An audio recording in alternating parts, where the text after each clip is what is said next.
নমস্কার বন্ধুরা, আজকে আমি ফুলকপি আলুর তরকারি বানিয়েছি সম্পূর্ণ নিরামিষে। আর নিরামিষে ফুলকপি আলুর তরকারি দিয়ে রুটি, পরোটা, লুচি, ভাতের সঙ্গেও খাওয়া যায়। আর নিরামিষে ফুলকপি আলুর তরকারি খুবই দারুণ লাগে। তারপরে নারকেল কুড়ো দিয়ে হলে তো আরও খুব সুন্দর লাগে। আমি এই যে এক পিস ফুলকপিকে ছোট ছোট করে কেটেছি, দিয়ে হলুদটা মাখিয়ে নিয়েছি। আর এদিকে আলুটা হচ্ছে 5-6টা আলু ডুমো ডুমো করে কেটে হলুদ মাখিয়ে নিয়েছি। আর কড়াইটা আমার গরম হয়ে গেছে, এবার আলুগুলো সব ভাজার জন্য আমি তুলে দিচ্ছি। এই যে দেখুন, আলুগুলো আমার মোটামুটি ভাজা হয়ে গেছে, লাল লাল। আমার 80% ভাজা কমপ্লিট হয়ে গেছে। এবার আমি এগুলোকে সবগুলোকে তুলে রেখে দিচ্ছি। আলুগুলোকে আস্তে আস্তে করে তুলে নিচ্ছি।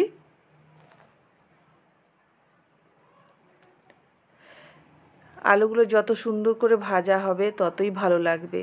তরকারিতে আলু ভাজা বা সবজি ভাজা হলে আলু বা তরকারি হোক, ফুলকপি তরকারি হোক, খুব সুন্দর লাগে। এবার আমি ফুলকপিগুলোকে তেলের উপর দিয়ে দিচ্ছি, দিয়ে করে নেড়ে নিচ্ছি। লাল লাল করে ভেজে নিব ফুলকপিগুলোকে।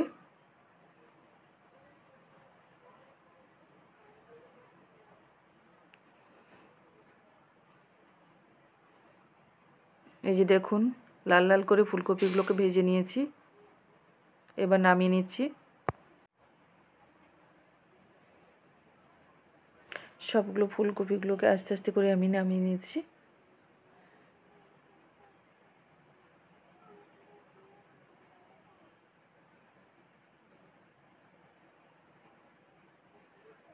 এই যে আমি থালাতে এই যে আলু ফুলকপিটা ভেজে রেখে দিয়েছি।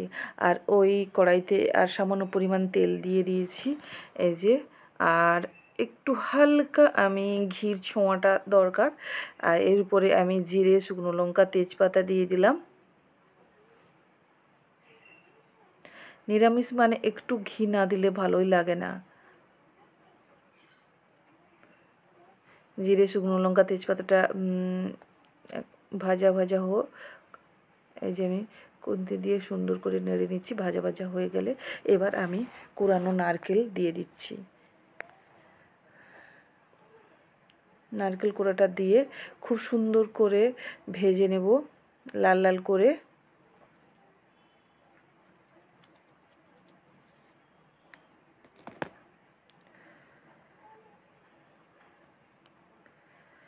এবার দিয়ে দিচ্ছি আদা। আদাটা দিয়ে আবার ভালো করে আমি নেড়ে নিচ্ছি। আদাটা ভালো করে ভাজা ভাজা হোক, 2-3 মিনিটের জন্য ছেড়ে দিচ্ছি ভাজার জন্য।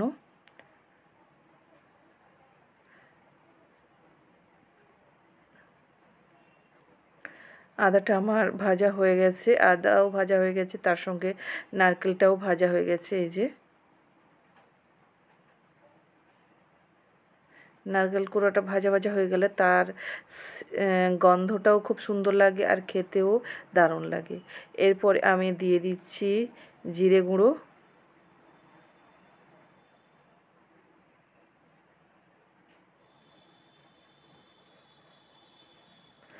তারপরে দিয়ে দিচ্ছি সামান্য পরিমাণ ধনে গুঁড়ো।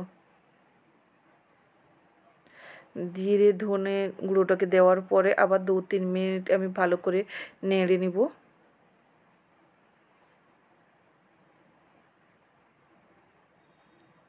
তারপরে দিয়ে দিচ্ছি হলুদ গুঁড়ো,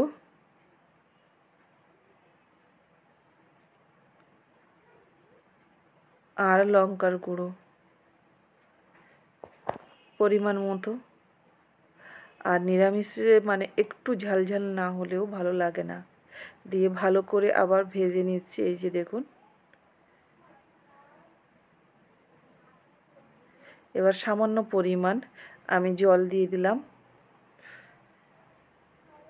দিয়ে ভালো করে নেড়ে নিচ্ছি।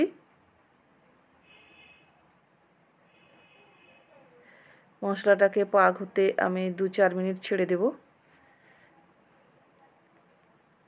এই যে দেখুন, পাক হয়ে গেছে। এবার তেলটা দেখুন উপর দিকে ভেসে উঠছে। আর এবার দিয়ে দিলাম নুন পরিমাণ মতো আর চিনি। নুন চিনিটা দিয়ে খুব সুন্দর করে নাড়িয়ে নিচ্ছি।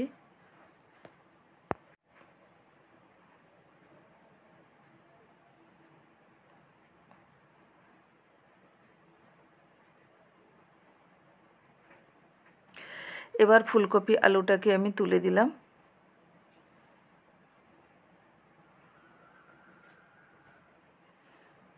যে ভালো করে আমি নাড়তে থাকবো। আলু ফুলকপিটাকে কষতে হবে।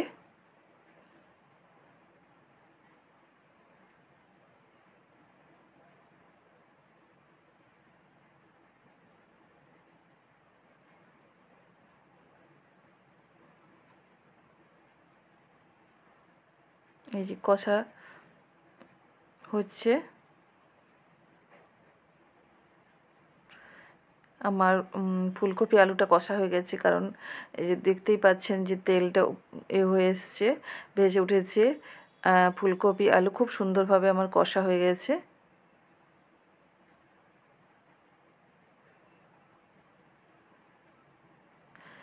এবার দিয়ে দেব জল।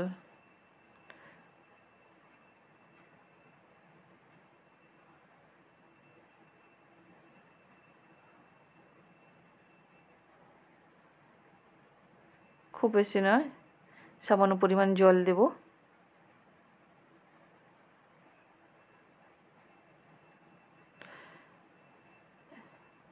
এই যে ফুট উঠে গেছে। এবার দিয়ে দিচ্ছি ধনেপাতা, কোচানো ধনেপাতা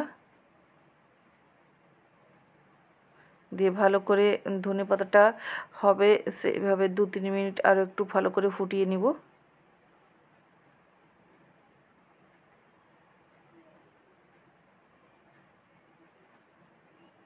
আর দিয়ে দিচ্ছি এই যে গোটা এলাচ, আমি হাতে দলে করে দিয়ে দিচ্ছি।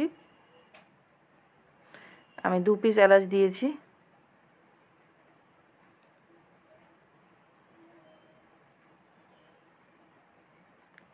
আমার অলরেডি ফুলকপি আলুর তরকারি হয়ে গেছে। এই যে দেখুন, হালকা পাতলা জুস রেখেছি, কারণ লুচি খান কি পরোটা যাই খাওয়া হোক কি রুটি হোক, তাতে হালকা একটু জুস দরকার হয়, তাই আমি জুস রেখেছি। ফুলকপি আলুর তরকারি কার কার খেতে ভালো লাগে নিশ্চয়ই কমেন্টে জানাবেন। অনেক অনেক ভালোবাসা।